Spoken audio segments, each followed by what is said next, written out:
Pastor Stephen Smith. I'm with Christian Leadership Partners. We provide leadership solutions for profit and nonprofit organizations for coaching, teaching, and mentoring.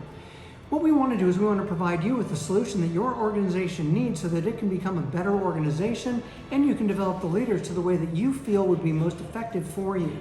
So I encourage you to take a look at some of the resources that we have and start using us. I also encourage you to take a look at maybe some of the things that we're doing here in Panama.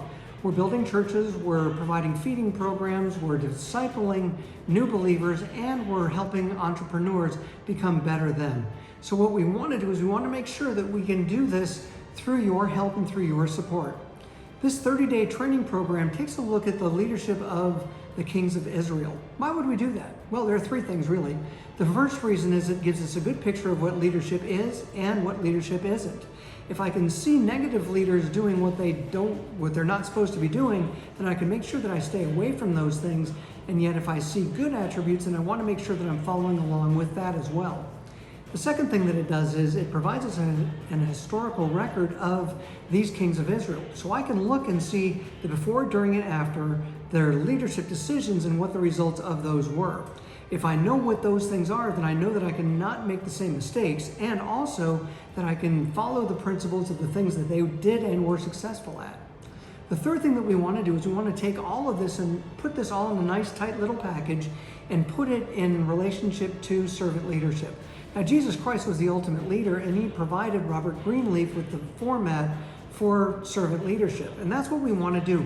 We want to take a look at some of these attributes that these kings had or didn't have that helped them to become better servant leaders. So let's take a look at this study. Now, this is the 9th day in our study, and what we're going to do is we're going to look at 4 kings in Israel. And the reason why is during the course of about 3.5 years, these 4 kings all came, they got killed, and then the next person took place. We're not following along with the sons of David, where his descendants all were on the throne in Judah. And that ultimately leads to Jesus Christ. But up in Israel, there's chaos going on. One person wants to be in charge, so they kill that person, and then that other person gets nervous and he kills himself. Let's take a look at some of the kings that were there. So 1 Kings 15:25 and 26 says, Nadab, son of Jeroboam, began to rule over Israel in the 2nd year of King Asa's reign in Judah. He reigned in Israel 2 years, but he did what was evil in the Lord's sight and followed the example of his father, continuing the sins that Jeroboam had led Israel to commit. So what he did was he took the negative aspects of the people ahead of him and he kept those same principles, he kept those same attributes, he kept those same rules and regulations, those same norms. What are we doing as leaders? Are we following the same negative norms of the people that were originally over us, that weren't successful? We want to get rid of those things and make sure that we don't do that. And yet Nadab did exactly that. And in fact, you're going to see a progressive getting worse and worse and worse. And if you thought that King Jeroboam was bad, you're going to start seeing a lot worse kings as we go along. 1 Kings 15:28 and 29 says, Baasha killed Nadab. So now Baasha's in charge in the 3rd year of King Asa's reign in Judah. And he became the next king of Israel. He immediately slaughtered all the descendants of King Jeroboam, so that not one of the royal family was left, just as the Lord had promised concerning Jeroboam the prophet Abijah of Shiloh. Now we have to see that Baasha was actually contacted by God and by a prophet and said, you're going to do this. Make sure that you worship me. And what did Baasha do? He did even worse things in the sight of the Lord than anybody else. So he ended up getting rid of Nadab and all of the descendants of Rehoboam, but now we also see that he's doing just as bad things as well. In 1 Kings 15:34, we see, but he did what was evil in the Lord's sight and followed the example of Jeroboam, continuing the sins that Jeroboam had led Israel to commit. So even though he promoted himself and took over, he was still following the bad example of leaders that were above him. What are we doing as far as emulating the leaders above us? Are we looking at their positive attributes or are we looking at their negative attributes? So we as leaders, what we want to do is we want to make sure that we can make sure that we take what we've been given and provide the very best leadership that we can for our teams without going out and committing the same sins or the same mistakes that the people over us have made. So the next thing that we see here is that Eliab takes over after Baasha dies. This is 1 Kings 16:8. Elah, son of Baasha, began to rule over Israel in the 26th year of King Asa's reign in Judah. He reigned in the city of Tirzah for 2 years. So his reign was cut short because all of a sudden a guy decides to come up and attack them. So he attacks them. He says, you know what? You're no longer a good king. I'm going to take over from you. Elah did not do anything that was good. And in fact, he ended up getting drunk, and that's how he ended up dying. What are we doing as a leader? Are we providing leadership qualities, or are we just partying? Are we taking our position and enjoying the fruits of it rather than planting the seeds for fruits for other people to follow along with us? 1 Kings 16:10 talks about Zimri. Now Zimri comes up, he walks in and he strikes down and kills this guy because he was drunk. This happened in the 27th year of King Asa's reign in Judah. Then Zimri became the next king. Zimri immediately killed the entire royal family of Baasha, leaving him not even a single male child. He even destroyed the distant relatives and friends. So Zimri comes in and he's doing the exact same thing. This is all about a fight for power. Have fights for power in your organization actually disabled your organization from accomplishing its primary mission?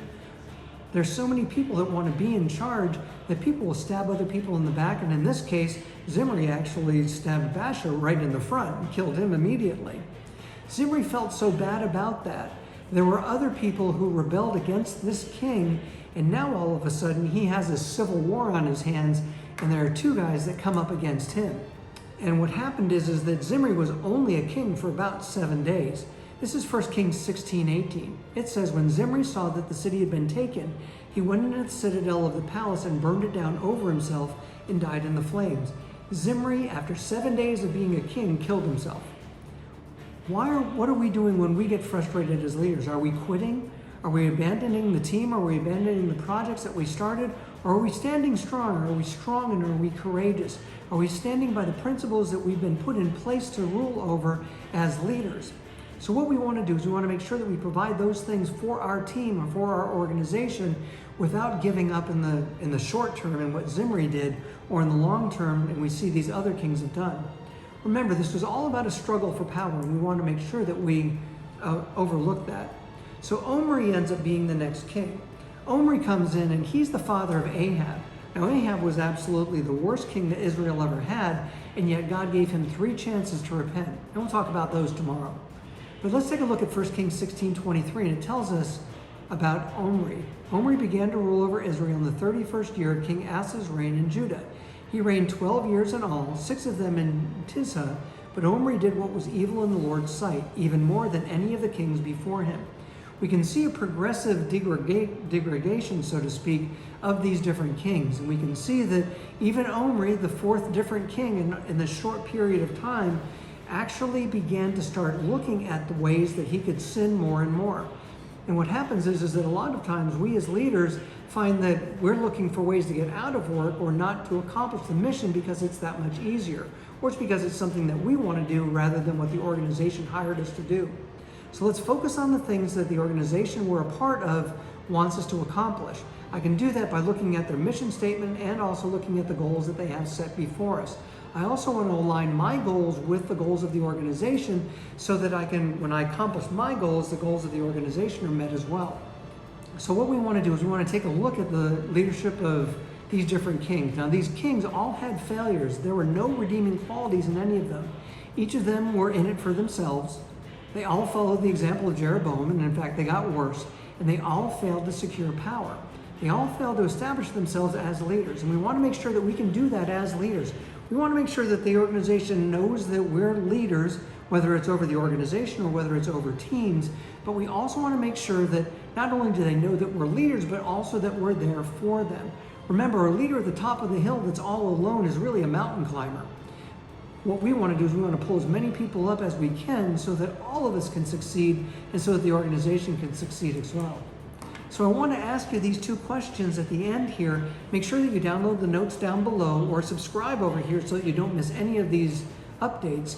But ask yourself these 2 questions. Write them down. I think it'll make a difference for you. The first question is why do you want to lead? We have to find a reason why we want to be leaders. If you know what that is, then it's going to make your job a lot easier.